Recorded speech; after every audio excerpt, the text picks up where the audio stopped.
Here's a sentence I never thought I'd say in my life. Let's talk about something I'm well informed about, like Catholic school. Dyze In Your House. Exclusively on East Coast Radio.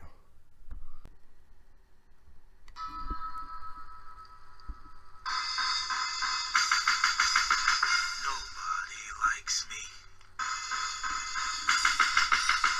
Nobody likes me. But that's okay, cause I don't like y'all anyway. And I don't like y'all anyway. 1,000-mile journey begins with one step. Progressives took that step on November 6th. The journey's not over, but we took a step in the right direction. If you don't know what Staten Island is, it's like New York's abortion that lived. Did you see New York 11 elected a Democrat? New York 11 is Staten Island, the most Trumpian place in New York City. Elected a Democrat. Don't try to tell me it wasn't a wave. Staten Island wasn't no joke. Robert Mueller isn't the only person investigating Trump now. We have the House Intel Committee is now chaired by Adam Schiff, and they have subpoena power. And he will use it. And he will get to the bottom of this, like he's been trying to do for the last 2 years, and Devin Nunes has been stymieing him. Devin Nunes is no longer the chairman. The midnight runs to the White House are over. Staten Island wasn't no joke. I made a promise to the listeners of East Coast Radio that if the Democrats did not mess up November, that if November 6th went our way, that we would have a little fun here on East Coast Radio. And if you stay tuned, I promise you this. Along with our fighting fascism and trying to save democracy, we will have a little fun. Because we earned it. Keep it locked to East Coast Radio. Representing Staten Island. Remember, we got Dyze In Your House at the end of the week. We got the J Parks podcast at the beginning of the week. Every week, East Coast Radio for the least heard voices. Get us on Patreon, patreon.com/JParks, and follow us on Twitter at East Coast Radio. Let's punch fascism in the face, one podcast at a time. If you don't know what Staten Island is, it's like New York's abortion that lived. Representing Staten Island. Staten Island wasn't no joke.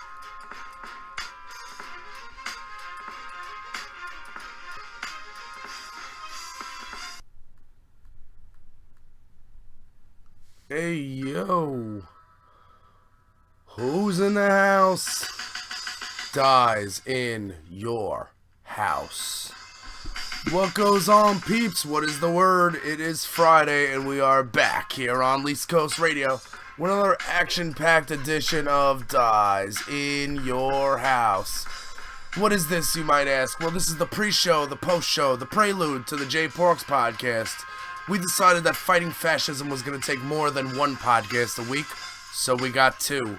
This gives us another 20 minutes, makes things more listenable, more manageable, more easy to take in, more digestible, as they say.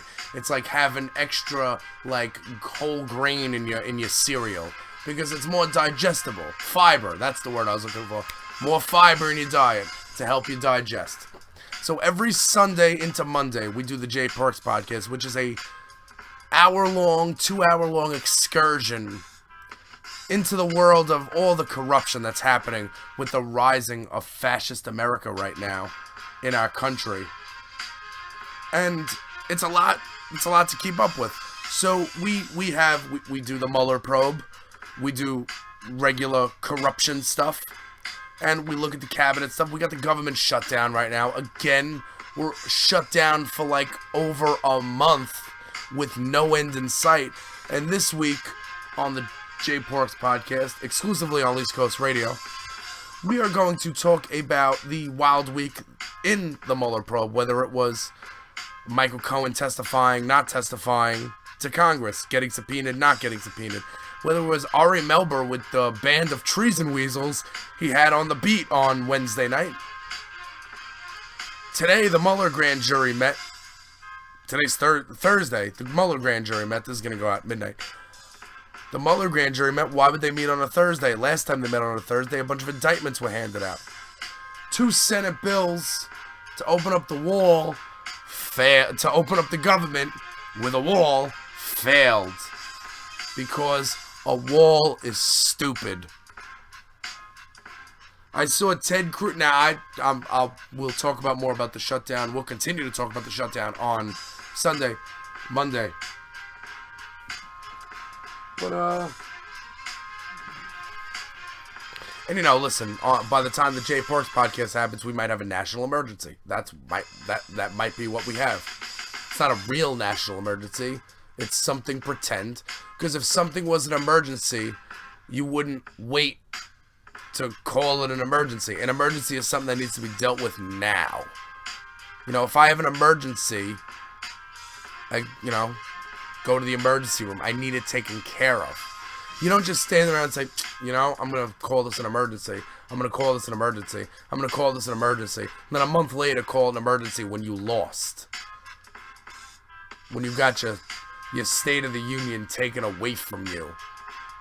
How does that feel? Does that feel good?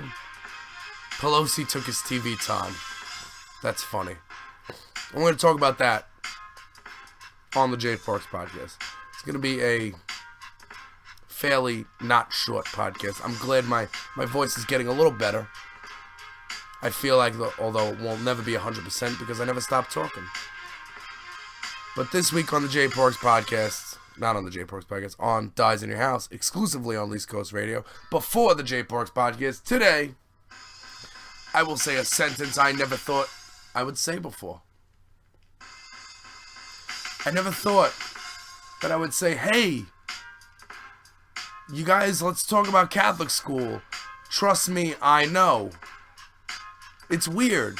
Now, before I talk about Covington Catholic, I just want to lay this out there. I worked in a Catholic school from March 2016 to June 2018. I've been in the trenches.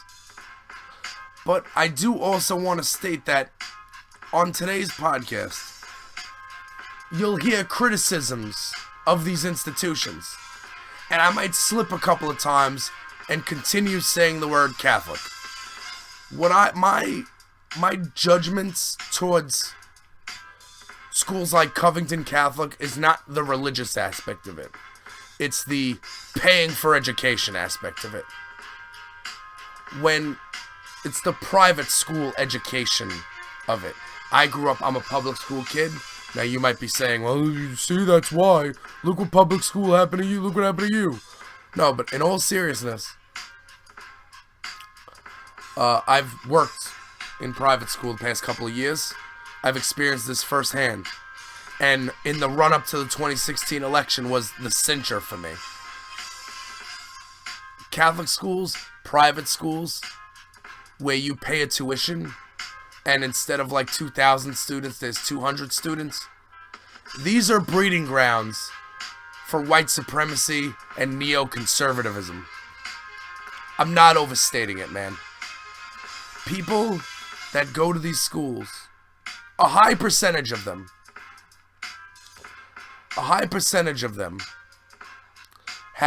feel this entitlement because their parents pay a tuition.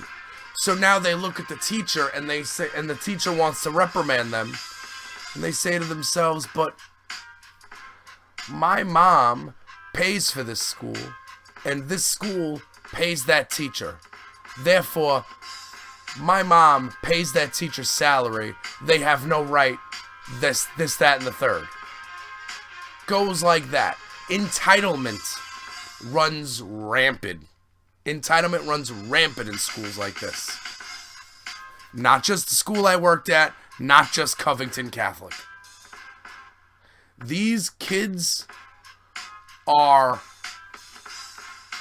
It's different, man.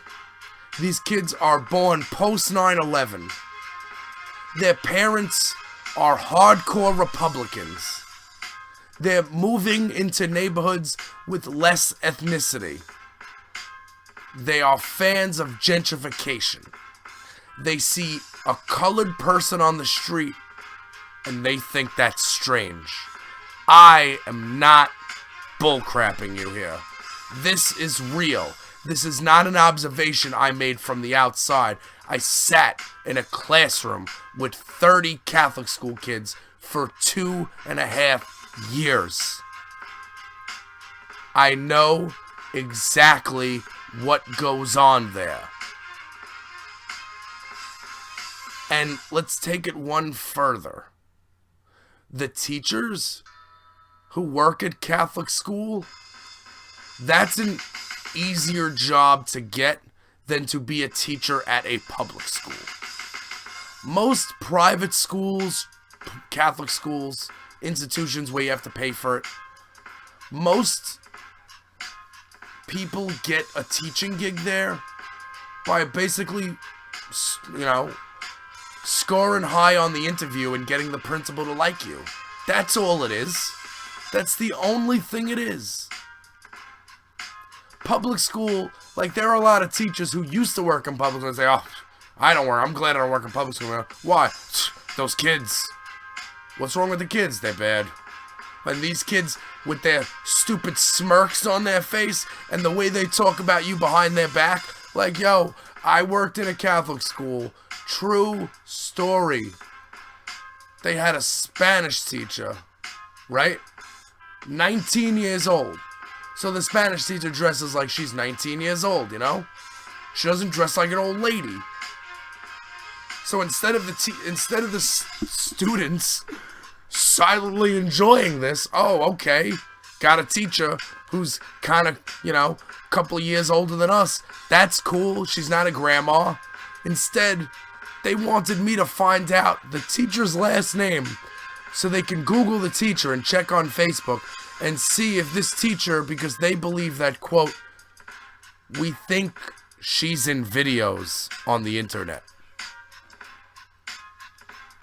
We don't have to discuss we know what kind of videos were being referred to at that point in time. Pretty sure she wasn't. Normal human being. Worked aftercare with her. It is what it is. But these kids have a sense of entitlement. There's a sense of, I deserve this. They don't work for anything. Their parents do the work for them. So, first of all, you're allowed to have whatever marches you want as long as you, get permits from the city and whatnot. So the March for Life that was happening, which was about, something about abortion. To see a bunch of Covington Catholic boys marching to stop the reproductive rights of women. I don't care what your religion is. If you don't have a vagina, you don't have a say on this. And that is that. That is stop your eternal dialogue. Internal. Internal, right? Yeah, it's internal. Eternal is forever. Internal's inside, right?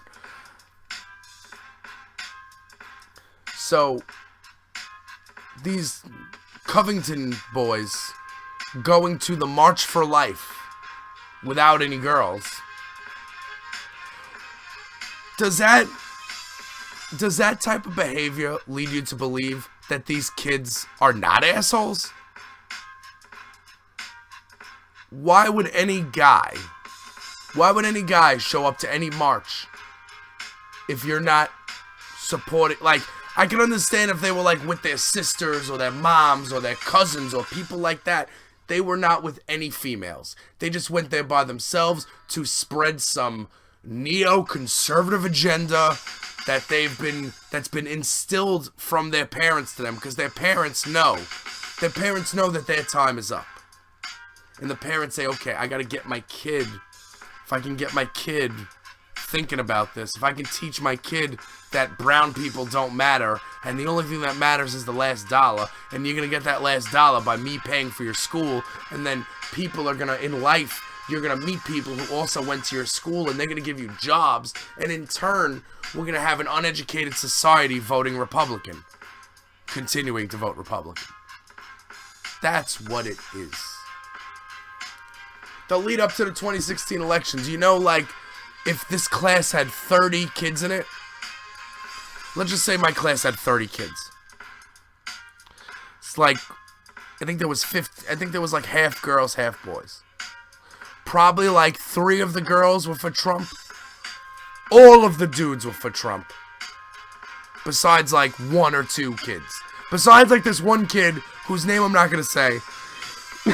Who, like, you know, he would turn to me and he'd be like, yo, no, but in all seriousness, like, you know, he'd be like, in all seriousness, this kid Trump's crazy. I'm like, we're gonna die. Like, he was not wrong. Like, one kid has parents who have, and that's the thing. It's not 30 out of 30 pairs of parents that believe that their kid is, you know, deserves better. Well, some parents send their kids to private school because they think that it's safer than public school. Now, we can argue that on another day. I've never attended a private school.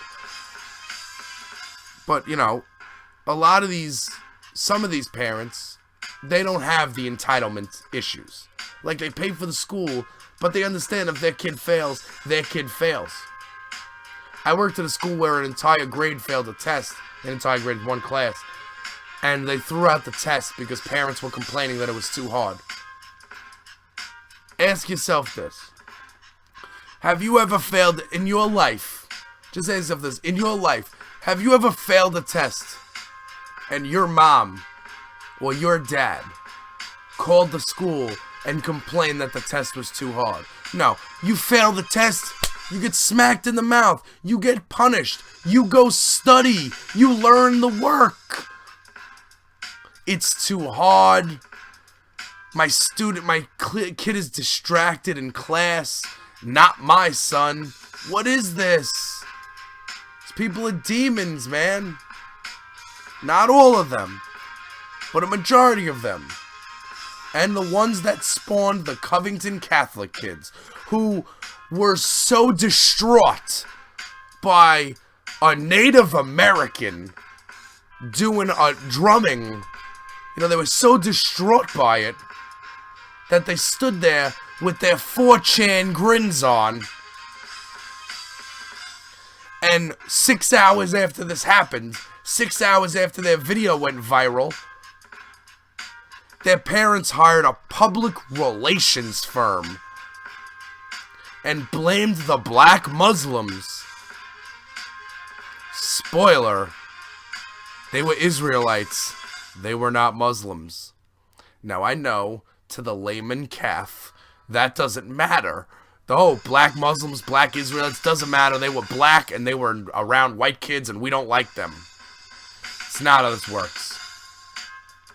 And anybody who is talking about Nathan Phillips, the Native American, and talking about how he's not a Vietnam veteran, this and that, you guys have missed the whole point. How many times Savannah Guthrie has this asshole on? Sandman. How many years are we going to do this? How many New York Times articles going to find the Trump voter to see how he feels? How many times are we going to look at white supremacy and racism and try to understand it? There should be no understanding of it. It should be ignored. It should be ignored. Like, don't put it on the news. These assholes are going to the White House. Because of course they are. Because they got some black people riled up. And they riled up some Native Americans. Just by standing with that grin. That grin says it all. I don't even care. I get that he was wearing the MAGA hat. And I get that the MAGA hat said 1,000 words. Blah, blah, blah. All that bullshit. The grin! The grin is what it is. Anybody who remembers high school, who remembers being around snobby, well-off white kids, understands what that grin means. That grin, that's that 4chan, that frog, that meme, that's what that is. It's the, yup, I'm white, so I'm better than you. Therefore, no matter how this turns out, I'm always gonna be white, and there's nothing you can do about that. Just that grin. It just makes you want to punch them, man. You ever get like that's what gets them off. They're like trolls in real life. And I'll give you credit. I'll give the kids credit for real life trolling. But they didn't like, if they were in a message board, they would have used all sorts of tough talk and Googled a whole bunch of arguments to use. Then this guy goes on Good Morning America, Savannah Guthrie. He's like, I feel bad. I just, I wish I would have left. You shouldn't have been there in the first place. It's a march for life. Abortion rights, or abortion not rights. Whatever the case may be, it was a march having to do with abortion and women's reproductive health issues. There is no reason for any dude to be there. You don't need to be there. No reason for that to be a thing. So no matter what you tell me, no matter what you say about Nathan Phillips, oh, maybe he was instigating. Oh, well, he wasn't really a Vietnam veteran. You're missing the whole point. Missing the whole point. These private schools, Catholic schools, they're a breeding ground for neoconservatism and white privilege and white supremacy. And if we don't drastically change the system in which our children of America are getting educated, the rise of fascism is never going to stop. And we need to stop it dead in its tracks right now. And on Monday, we're going to talk about more ramifications when fascism begins to rise in America.